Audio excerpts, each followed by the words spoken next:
सतगुरु की साजी निवाजी प्यारी सात संगत जी, प्यार और सत्कार से कहना धन निरंकार जी। सतगुरु तेरे चरणों की गर धूल जो मिल जाए, सच कहती हूँ दाता तकदीर बदल जाए। सात संगत जी, जो भी सतगुरु के चरणों में जुड़ जाते हैं वो हर पल यही अरदास करते हैं कि हे सच्चे पातशाह, तेरे चरणों में हमेशा जुड़े रहें। आप जी के चरणों की धूल बनकर हम सतगुरु के दरबार में रहें, यानी कि विनम्र भाव से रहें और हर एक का आदर सत्कार करते चले जाएं। सतगुरु के दरबार में आने से ही सब कुछ मिलता है। सतगुरु के दरबार में आने से ही जन्म सफल होता है। जन्म मरण के मीटे अंदेशे, साधु के पूर्ण उपदेशे। साधु के पूर्ण उपदेश से ही जन्म मरण के बंधन कटते हैं। आओ दातार से यही अरदास करें, हे सच्चे पातशाह, जिस तरह आप जी ने अपने संग जोड़ा है इसी तरह अंतिम श्वासों तक अपने चरणों से जोड़ के रखना।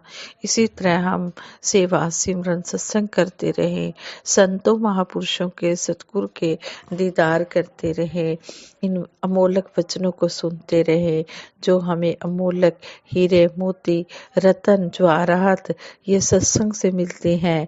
इनको हम प्राप्त करते रहें, इनसे अपनी झोलियां भरते रहें और खुशियां लेते रहें। साथ संगत जी, आज के विचारों का टॉपिक है कि एक सच्चा प्रचारक कैसा होना चाहिए। एक बार महात्मा बुद्ध के एक शिष्य ने महात्मा बुद्ध जी से याचना की कि भगवान, मैं देश भर में जाकर आपका प्रचार करना चाहता हूँ, कृपया मुझे ऐसा करने की आज्ञा दें। आगे से महात्मा बुद्ध ने उस शिष्य से पूछा, तुम सत्य का प्रचार करोगे तो कुछ धार्मिक लोग क्रोधित भी हो जाएंगे, उनके भड़काने पर लोग तुम्हारी निंदा भी करेंगे, तुम्हें बुरा भला भी कहेंगे, उस समय तुम्हें कैसा लगेगा। महात्मा बुद्ध ने जब उस शिष्य से ये बात पूछी तो उस शिष्य ने कहा, भगवान, मैं निंदा करने वालों का आभार मानूंगा, समझूंगा कि वे अच्छे लोग हैं क्योंकि उन्होंने मुझे थप्पड़ तो नहीं मारे। आगे से महात्मा बुद्ध ने फिर पूछा, संसार में सभी तरह के लोग हैं, कुछ लोग तुम्हें थप्पड़ भी मार सकते हैं, फिर तुम क्या करोगे। फिर उस शिष्य ने नम्रता पूर्वक जवाब दिया, भगवान, मैं फिर भी उन्हें अच्छा ही समझूंगा क्योंकि उन्होंने मुझ पर पत्थर तो नहीं बरसाए। यह सुनकर महात्मा बुद्ध फिर बोले, दुनिया में सत्य का प्रचार करने वालों पर पत्थर बरसाने वालों की भी कमी नहीं। हो सकता है कि कुछ लोग तुम पर पत्थर भी बरसाएं, तब तुम्हें कैसा लगेगा। शिष्य यह सुनकर भी शांत बना रहा। उसी प्रकार नम्रता से बोला, भगवान, मैं उन लोगों को भी बुरा नहीं समझूंगा क्योंकि उन लोगों ने मुझ पर शस्त्रों से हथियारों से हमला तो नहीं किया। सत्य का प्रचार करने के लिए तुम देश भर में घूमना चाहते हो। गुरु ने कहा, तुम सत्य का प्रचार करने के लिए देश भर में घूमना चाहते हो, कभी जंगल से गुजरते समय तुम्हारा सामना डाकुओं से भी हो सकता है, ऐसे में तुम क्या करोगे। शिष्य ने फिर उसी तरह नम्रता से उत्तर दिया, भगवान, उन लोगों को भी मैं बुरा नहीं समझ पाऊंगा क्योंकि उन लोगों ने भले ही मुझ पर शस्त्रों से हमला किया लेकिन फिर भी मुझे जीवित तो छोड़ दिया।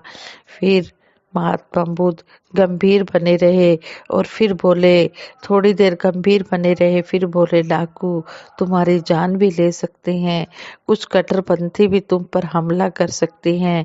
अगर वे तुम्हें इतनी बुरी तरह जख्मी कर दे कि तुम्हारे प्राणों का अंत हो जाए तो। आगे से शिष्य ने नतमस्तक होते हुए कहा, बड़ी विनम्रता से कहा, यदि ऐसा हुआ तो मैं उनका भी अधिक आभार मानूंगा। मृत्यु तो एक दिन आनी ही आनी है। हर मनुष्य ने एक दिन मरना ही मरना है। एक श्रद्धालु के लिए इससे बड़ा सौभाग्य और क्या हो सकता है कि वे अपने गुरु के दिखाए रास्ते पर चलते चलते मृत्यु को प्राप्त करने का अवसर प्रदान करेंगे। उनके एहसान का तो मैं कभी बदला चुका ही नहीं पाऊंगा।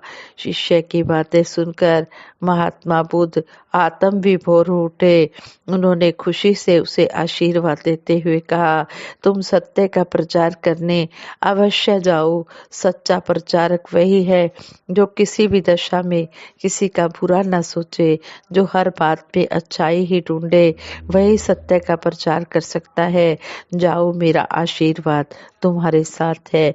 सात संगत जी, इस तरह महात्मा बुद्ध जी की और शिष्य की बात सुनकर भी यही हमें सीखने को मिलता है। चाहे कुछ भी हो जाए, हमने कहीं पर भी गुस्सा नहीं दिखाना है, गुस्से में किसी के साथ भी नहीं बोलना है। हमने नम्र भाव में बने रहना है। माना कि सहनशील बनना बड़ी मुश्किल बात है, लेकिन जो सहनशील बन जाते हैं वो सब कुछ पा जाते हैं। सतगुरु बाबा हरदेव सिंह जी महाराज भी हमें समझाते हैं कि खोद खाद धरती सहे, कुट काट बन राए, कटु वचन साधु सहे, किसी और से सहा न जाए। जो सही मायनों में गुरु के ज्ञान पर चल पड़ता है, सही मायनों में गुरसिक बन जाता है, एक संत बन जाता है, तो उसके अंदर क्रोध तो बिल्कुल भी नहीं आता है। वो विनम्र भाव उसके अंदर होता है, नम्रता होती है, सहनशीलता होती है, विशालता होती है, ये गुण उसके अंदर होते हैं, दया होती है। फिर उसके मन में कभी भी गुस्सा तो आ ही नहीं सकता है। वही सच्चा प्रचारक कहलाता है, जो गुरु के वचनों के अनुसार अपना जीवन सजाता है। जिस तरह महात्मा बुद्ध जी ने अपने शिष्य को पूरी तरह से समझा दिया कि सच्चा प्रचारक कैसा होता है, एक सच्चे प्रचारक में कौन से गुण होने चाहिए। सबसे पहले तो उसमें विनम्रता होनी चाहिए, सहनशीलता होनी चाहिए, दया होनी चाहिए, करुणा होनी चाहिए, प्रेमा भक्ति होनी चाहिए। ये बातें हम भी अपने जीवन में अपनाएं और सतगुरु के सच्चे प्रचारक बन जाएं, पक्के प्रचारक बन जाएं और अपने मिशन का प्रचार अपने कर्मों के द्वारा करें। संसार में अनेकों प्रकार से पूजा होती है। हर पूजा में 3 पक्ष हैं। पूजा करने वाला उपासक, जिसकी पूजा की जा रही है वह आराध्य है, और जिस वस्तु से पूजा की जा रही है वह वस्तु। पूजा में जिसकी पूजा हो रही है वह देव आराध्य है। पूजा करने वाला उपासक भगत है, और पूजा की थाली में श्रद्धा पूर्वक रखा हुआ दूध, धूप, दीप, फूल आदि पूजा की वस्तु है।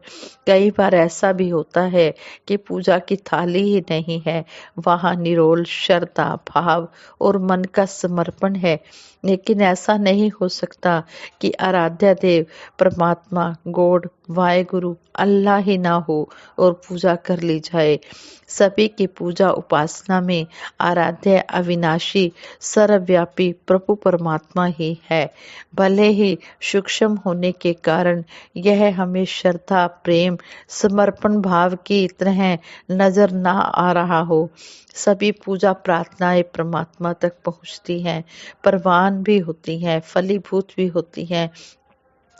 कुछ समय बाद ये प्रवान भी होती हैं, फलीभूत भी होती हैं। सतगुरु बहुत बड़ी सुविधा प्रदान करते हुए हमें प्रभु की जानकारी देते हैं, यह कहते हुए कि जिसकी पूजा अनजाने में कर रहे हो वह यह रहा, यह तुम्हारे सामने है, यह तुमसे दूर नहीं, तुम्हारे सामने ही है। ज्ञान निराकार का, भक्ति सतगुरु की, यही सच्चाई है। भक्तों ने उपासना का अर्थ समझाते हुए कहा है, भज मन चरण कमल सुखदाई। ये चरण कमल सतगुरु के हैं। प्रश्न यह है कि जिस अविनाशी सर्वव्यापी परमात्मा के एक कोने में सूरज, चांद और सभी ग्रह नक्षत्र भरे पड़े हैं, इसके चरण कमल कहाँ ढूंढें और फिर इसकी पूजा कैसे करें? इस प्रश्न का समाधान यही है कि ज्ञान के साथ ध्यान इस निरंकार प्रभु का और पूजा ज्ञान देने वाले सतगुरु देव की। ध्यान देने योग्य बात यह है कि जिस विराट परम सत्ता की पूजा में सूरज चांद जैसे दीप जल रहे हों, जिस पूजा की थाली में सारी धरती के फूल महक रहे हों, उसकी पूजा में भगत कौन सा दीप कौन सा फूल पेश करेगा। समाधान भी सतगुरु के श्री चरणों में ही मिलता है कि ध्यान मूलम गुरो मूर्ति, अर्थात विचारों से भावों में साक्षात गुरु का ही निवास है। गुरु का दिया हुआ मंत्र सिमरन बहुत उपयोगी है। मंत्र मूलम गुरु वाक्यम, गुरु ने कहा एक तू ही है, यह तू एक से अनेक अवश्य होता है, लेकिन तू है एक ही। इसी एक की शरण में हम हैं। मैं तेरी शरण हूँ, मुझे बख्श लो। शरण में आए हुए को माफ करना प्रभु का विरध है और मुझे बख्श लो, यही तो पूजा है। संसार में लोग इस अत्यंत सरल सी पूजा को अधिक जटिल और कष्टप्रद बना लेते हैं। इस पूजा की थाली में श्रद्धा का दीपक, प्रेम की रोली, ज्ञान की ज्योति हमारे पास होनी चाहिए। लेकिन हमारे पास मेरी जाति ऊंची, मेरा धर्म बड़ा, मेरी सोच अच्छी, उसकी सोच नीची, इस ईर्ष्या द्वेष निंदा चुगली वैर विरोध की दुर्गंध में पूजा कैसे होगी। यह विचार करने वाली बात है। पूजा के लिए कहा गया है कि 8 पहर निरखत रहूं गुरु मूरत की ओर। अगर सच्चे दिल से गुरु को धारण ही नहीं किया तो फिर 8 पहर निरखत रहूं वाला भाव कहाँ पूरा होगा। हमें दयालु सतगुरु का पावन मार्गदर्शन मिला है। निश्चित रूप से अगर हम अपने आप को इस निरंकार के आगे समर्पित कर देते हैं तो हमारी यही गुरु पूजा होगी।